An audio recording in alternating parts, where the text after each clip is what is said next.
Thank you for tuning into Faces of Hope, a series brought to you by the St. Marianne Cope Shrine and Museum.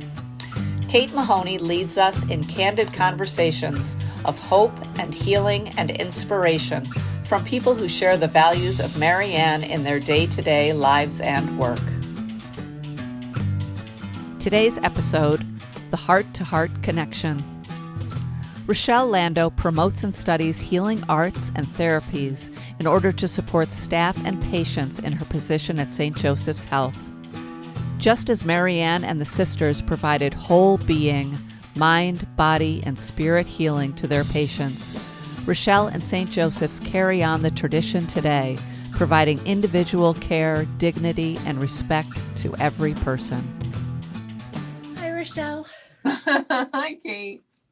Thanks so much for hanging out for a little bit.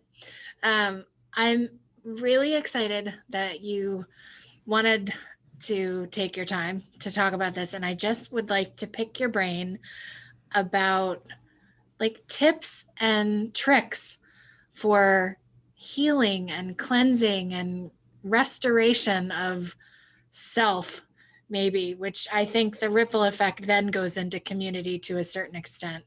So what are some conversations you're having with patients and caregivers or friends right now in terms of what you're doing in those ways?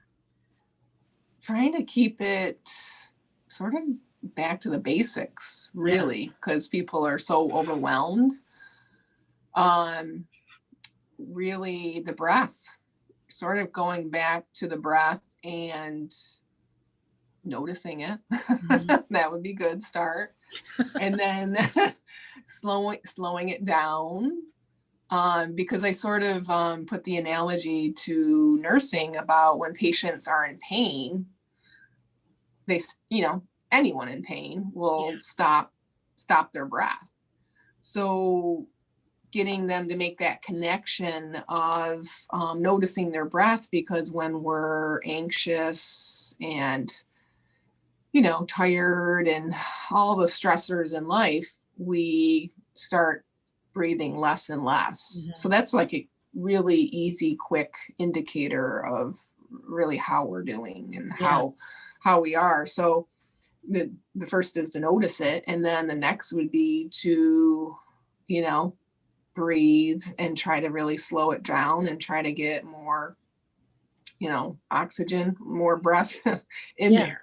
Yeah. And that's been the majority. It's really, as I said, back to basics, breathing, and doing those little things that maybe don't take a lot of time of incorporating them into the drive here and when they're leaving. Mm-hmm. Music,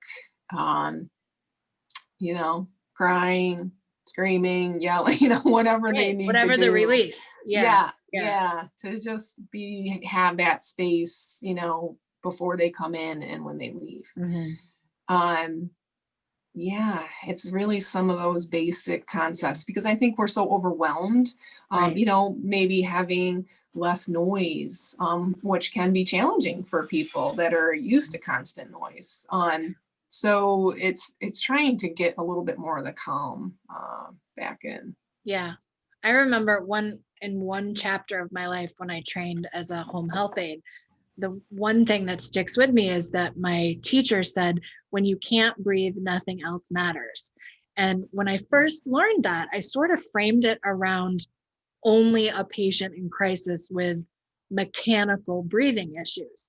And then mm-hmm. as I started doing more either trauma-focused work or mm-hmm. evolution in my own physical recovery, I learned so much more that, when you can't breathe, nothing else matters. So if you are going to do anything, right. you have to do it. And like you said, the oxygenation, right. like even setting the intention for when you breathe in and when you breathe out, send it to your arm or send it to your right. belly and release that kind of, am I saying it right? If that's like the vasovagal, is that mm-hmm. the support to an extent? Yeah. I mean, there's different techniques of it too. It's like, sometimes when we're so constricted with breath, we start getting aches and pains too. Right. So that, mentioning that, giving that breath to that, pain area helps release, emotions that we, are sort of compartmentalize or don't allow, to feel during, certain times, and then sort of letting it, sometimes I use music just to start crying, like to help to bring it along. Yeah. Yeah. So, any of those things just to have that release, is a good thing. And just kind of respecting it. I mean, I think we're hearing a little more due to the pandemic about the equity of mental and physical emotions and awareness and health. But it's vulnerable, like you said, being quiet. Vulnerability is really, really hard. And I think everybody's first, I mean, I don't want to generalize, but I do think the initial response kind of it's a division. It's like totally myopic or completely numb. And the body is so capable with the mind of kind of finding the balance, but we still have to communicate. So oh my God, there's so many things around, like, so psychoneuroimmunology, how our thoughts affect our, body, emotions, all of that's so intertwined. And I think with, Americans in general might be a little bit more, but also with the healthcare community, they're so focused on other people. And it's talking to them about, the whole airplane, we've talked about it, you got to get that oxygen on yourself first. And but it's hard. It's challenging for them because they are, and that's why they are in the healthcare field. And yet you also need to you have to have both. You have to take care of yourself too. So we're working on this little video series that celebrates Mother Marianne and honors her on her feast day. So for Catholics and for people who have the reverence in the structure of that religion and that faith, that is one audience. But when I think of Mother Marianne in history, she utilized Pasteur, Joseph Lister, rose water, aromas, planting of flowers, feeling of wind and sun on the face, clothing, poetry, all of these things that maybe didn't necessarily have a category in education or in a professional path. The artists were all there, but now we know there's a whole field of healing arts. So the modern take on that leads me kind of naturally to you. And I feel really fortunate to know that you exist in a hospital setting with your skills and your commitment and your just awareness. So could you kind of tell a little bit of your story about how you came to healing arts and maybe different elements of impact along the way?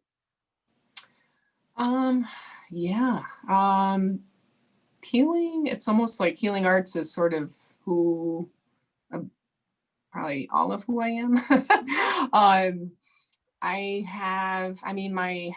My background, it's really from childhood. I've been in hospitals a lot, had probably 8, 9 different surgeries. And I sort of chuckle that I am working in a hospital. Sometimes it hits me. It's like, oh, but my educational background is somatic counseling psychology. So it is really bringing, because healing looks different for different people. For me, it was that sort of mind-body communication. I was told, your body's attacking itself. And that was like, that just doesn't, why would my body do that? So, I wanted to know more and I wanted to really delve into that. So then, I got my degree, and then I started getting more into Reiki, different, really connecting to myself in spirit and source, all the, whatever word you want to call it, the name that cannot have a name. So it's really doing that work too. So I had the mind, body, and then added spirit, really delving into that. And then I really, I don't know, I just connect with the human. It's connecting to the soul, the human. And I happen to sort of fall into being able to provide healing arts to patients. Sister Roseanne is a huge name here in the hospital. You know, she really did bring the music and the healing arts here. So also extending, you know, her legacy of bringing that connection. And then I started really here learning about Sister Marianne and her story, and really admiring what she did and who she was. And it's just interesting, just sort of really the presence that she had with people. And you talked about, you know, some of the natural, you know, ways that she used, and it's just she was just truly herself. And then she was truly herself with people. And, you know, and it didn't matter who you are and who you were and what you did and what you didn't do. It's just, that really inspired me hearing her story. Because that aligned with what I wanted to at least connect with people in the same way, similar way. I feel the same way about Mother Marianne, in terms of that something deeply resonates with me when I think about the way she cared for whole people as a whole person. Like you said, you know, she really was so ahead of her time in terms of the rigidity of society at different times. And to be able to focus on beauty and peace and really cultivate that through relationships and even her business model in different ways, you know? And I think of her also like her washing the hands, like the science. Right. The science. I mean, I joke that, you know, being a Gemini, like my attachment to both can be true. So that's like my whole goal in life. But I mean, she is this person who balanced her faith and science and put it all together, and everybody seemed to get the best care when the communication of both of those things were really working together. And I think, obviously, for me anyway, it's obvious that like in the pandemic, we're seeing this too. Like we have to have some cultural awareness and sensitivity and respect, but also there's scientific evidentiary support for ways that we can protect each other as well. So yes, I mean, you can go into the fragments of ideological, you know, importance, but really when it comes to just healing and recovery, I think we all work best when everything is aligned. And I don't think you and I have ever really had a specific conversation about our individual ailments or things that we ultimately learned from and benefited from. But I have always been really surprised at the kind of, I guess I'll say rigidity again, of the curative mindset and the finite solution concept in the medical fields. You know, people for a long time were afraid to go to hospitals because that's where you died. And then they would flock to hospitals to have something cut out, removed, made more perfect, or fit in appropriately. And as I was recovering from multi-system organ failure, there was so much more nuance that I was experiencing. And I didn't always find practitioners who had a vocabulary for that, and by extension, a skill set for that. So I really, really struggled because I kept trying to fit myself into what I thought was the model. And then again, like looking to what I knew of Mother Marianne, but also being introduced to providers of healing touch and yogic breathing and nutrition infusions in a different way, or different supplements that worked really specifically to me, or like you said, playing music so that if I got quiet and I needed to cry, that was not, now I'm emotional. It wasn't just labeled and lumped into something. It was like, no, this is your, like, pay attention to how you feel after the cry. and are you rejuvenated? And, Right. so I don't know. I think it's a lifelong process to be in flow all the Mm-hmm. time, Right. but I'm Right. so grateful to Yeah.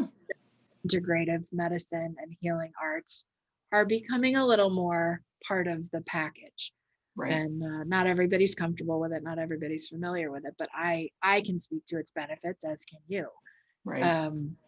Can you talk a little bit about how you might introduce maybe music therapy for a patient who didn't know that was a resource, and what that experience was like?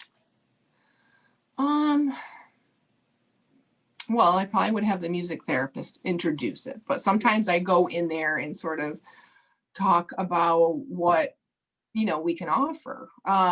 Basically for, I always say it's like we're like the heart-to-heart connection. The healing arts is really connecting with people. Sometimes I'll go in with, our little menu of healing arts and what we can offer, but sometimes it's sitting there having a conversation. Sometimes it's talking about the healing arts or things that they can't or really won't or can't talk to other people about or their families about. We'll just sort of have conversations about, sometimes it is spiritual conversation. Sometimes it's just funny. Sometimes they've had experiences where they've been confused by some holistic practitioners and they want to talk about, things. It's just really great to just go in and sort of see where they're at. I mean, the referrals come in from providers that might not be able to speak to it, but if they think, the patient is open to it and they talk to them a little bit about it, they put the referral in. And, it's going in to see what their interests are. And if they do listen to music, we have a great, gerontology specialist. She usually does that too. And we ask about animals. We always joke that she's usually the robotic animals she offers. I have the living animals through pet partners. But just to see them again as a human. What are their interests? Yeah. Are they interested in energy? Do they want, energy work? It's really the aromatherapy, essential oils. Do they love nature and plants and flowers? So then, I could talk to them about essential oils. So it is sort of a neat thing and be able to go in and really just talk about their interests. It's sort of a unique, thing to be able to do. Right. And then based off of that, then, we can see what we can provide to them during their stay.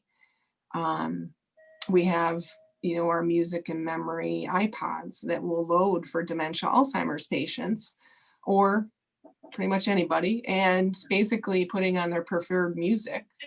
And then they're able to, really have that while they're there. So it's their music from when they were kids. I've seen a lot of studies about, Alzheimer's patients who are at a particular point in their disease or with their disease, because they're together with it. And they lose words, but they don't lose lyrics. And and the different parts of brain, the synapses that fire differently and how that all works, and how families get so much joy and comfort from that too, and it's not like you're doing, depending on the patient, because I think it is important, permission and acceptance and respect is all part of this conversation, right? Or especially for someone who's not familiar with it and might be very vulnerable in a hospital setting. But to be able to have those tools and say, yes, you may have to have heart surgery, but if you need to alter a medication and the music helps your blood pressure come down or whatever, utilizing that is it's such a gift. It really is. And I think it's that humanness that Sister Marianne brought. Do you really think that she was sitting there in front of somebody labeling them? Right. Right. So I think that's where we get in trouble or get really confused at our time period now. Yeah. That people want to label, and it's like, it's just, how about we just sit across like we're doing today and just connect as human beings, and not having that judgment. It's again, with Sister Marianne, the unconditional love of just connecting. That's really, and it's sort of a basic thing, but as you said, it takes practice and time to get to that point of being fully present with somebody, and just seeing the light within them. Oh, I love that you said that. See the light within them. I think that really is true. I think it's of such great value to see the spark in someone else, especially when they might be in a time when they can't access it for themselves, or they need a gentle nudge, or they need the space. And you mentioned, like we're doing, just sitting down together. There is, like you said, also so much noise right now. And it's funny to me because the first few weeks of the shutdown, I kept seeing more birds and more deer and more squirrels and all of these little creatures who were in my neighborhood all along or now kind of coming out. And of course, my mom is in early childhood education and I'm in theater, and my dad told stories. So I immediately pictured their entire family dynamic and got very excited about the whole thing, and it really kind of didn't occur to me that other people were like annoyed, like that would be the option. And like you said, you start talking to people, you sit with people, and it isn't what they've said on the surface, but it takes a little time to get a little deeper to see that really they're just sad that they're not with their coworkers, or they can't visit their grandmother because of the risk of COVID, or they can't celebrate a birthday or Thanksgiving the way they hoped, all of those things. So again, all of this is just to say, I hope that people who want to know about Mother Marianne don't lose her in history and can see the work that you do and the benefits and the access that's right now for today. So is there anything else you'd like to add? And maybe just, even if it's a little plug for seeking a certain care or anything. I mean, I know you've said it, I don't want to be redundant, but. Right. I think it's trusting themselves, like trusting, like asking themselves what they need, and ask for the practitioner, sort of putting it out to the universe of, asking for what practitioner they might need. It's, I think it's a partnership with healthcare. Obviously there's, integrative medicine, but, it's having both Eastern medicine. And it's also taking responsibility and really taking initiative and trusting themselves for their mental, emotional, physical, spiritual being. Because I think it's so, the easiest thing, as we talked about in the beginning, the breath, and it's also the quiet. Challenge yourself to be in quiet, because it is a challenge for people. I say, start with 15 seconds. Even 15 seconds, I challenge people to be away from their phone. Increase it, just do it. You can be gentle. And I think that's with Sister Marianne too. She was strong and she was gentle. You can be both. So it's doing that, and you can do it. And I think it's being your own cheerleader. You can do it. You can feel better. You can, it's really about getting out of pain, whether it's emotional, mental, physical. I think we all have that common thread at some point in our lives. But just taking the time to do it for yourself, and then asking for help and going, basically getting it. You will get it. You can do it.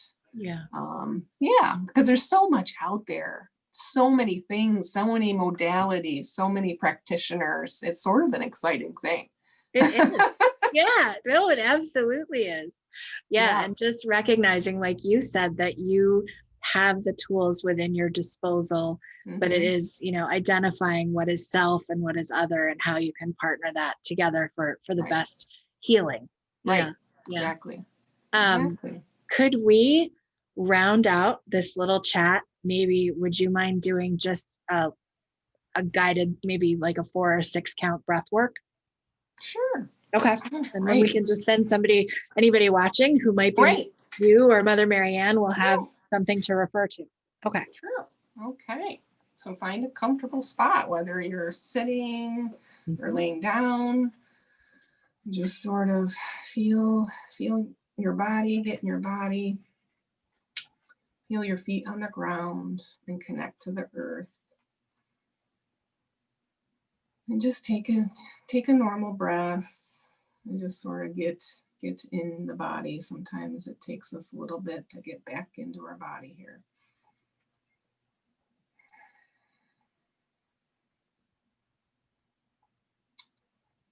And when you're ready, we're going to try to basically slow our breath.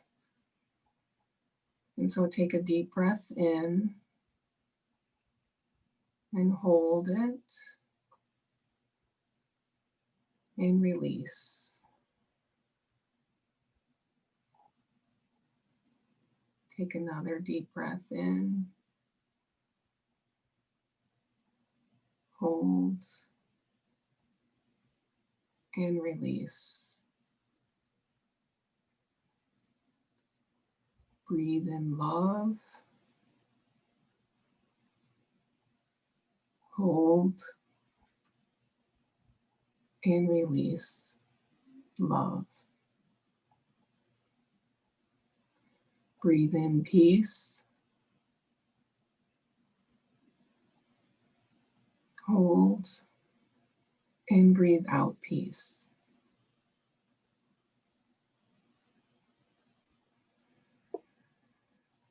You can continue to breathe rhythmically until it feels correct to come back to this time and space. And again, feel your toes in your body, coming back to this time and space.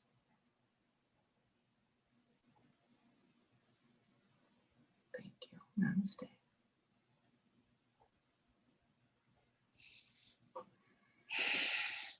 Namaste, my friend. Thank you. That was a quick one. Yeah, no, thank you for your model and for all that you contribute just by being you. I really, really appreciate it. And thank you for being a part of our celebration of Mother Marianne and her role and historical context and present day. Yeah, thank you for asking. Thank you. All right. Great. Take care and be well. Thanks, you too. Thanks. Bye-bye. Bye.